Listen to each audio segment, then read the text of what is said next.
జగనన్న వదిలిన బాణాన్ని అని అప్పట్లో రాష్ట్ర రాజకీయాల్లోకి దూసుకొచ్చి ఎక్కడా కనిపించకుండా పోయిన షర్మిల మళ్లీ మరోసారి మెరిసింది. జగన్ జైల్లో ఉన్నప్పుడు పార్టీలో క్రియాశీలక పాత్ర పోషించారు. తర్వాత అంతగా ఆమె క్రియాశీలకంగా లేరు. జగన్ జైలు నుంచి బయటకు రావడంతో ఆమె నిశ్శబ్దంగా ఉండిపోయారు. 2014 ఎన్నికల ప్రచారంలో పాల్గొన్నారు. కానీ అంతగా ఆమె ప్రభావం చూపలేకపోయారు. జగన్ లేనప్పుడు అచ్చం వైఎస్లా ఆమె మాట్లాడి ప్రజల అభిమానం చూరగొన్నారు. మళ్లీ ఇన్నాళ్లకు అమరావతి ప్లీనరీలో ఆమె మాట్లాడిన మాటలు అందరినీ ఆలోచింపచేశాయి. వైఎస్ రాజశేఖర రెడ్డిని అనుసరిస్తూ తెలుగుదేశం పార్టీపై, చంద్రబాబుపై విమర్శనాస్త్రాలు సంధించారు. షర్మిల ప్రసంగాన్ని జగన్ సైతం ఆసక్తిగా గమనించారు. అయితే ఇంతవరకు అంతా బాగానే ఉన్నా ఏ రోజు ఎవరిని దూరం పెట్టి ఎవరిని దగ్గరకు తీసుకుంటాడో తెలియని జగన్ ని నమ్ముకుని షర్మిల ఇలా అధికార పక్షంపై నోరు వేసుకుని పడిపోవడం ఆమెకి అంత మంచిది కాదు అన్న అభిప్రాయాలు రాజకీయ విశ్లేషకుల దగ్గర నుండి వినిపిస్తుంది. అప్పట్లో కేవలం జగన్ కారణంగానే షర్మిల వైసీపీకి కాస్త దూరం అయ్యారు అన్న వార్తలు ఉన్నాయి.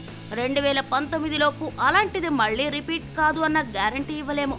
సో ఇప్పుడు జగన్ తుమ్మితే ఊడిపోయే ముక్కులా ఉన్న షర్మిల పొలిటికల్ గ్రాఫ్ 2019 ఎన్నికల సమయానికి ఏ విధంగా ఉండబోతుందో చూడాలి.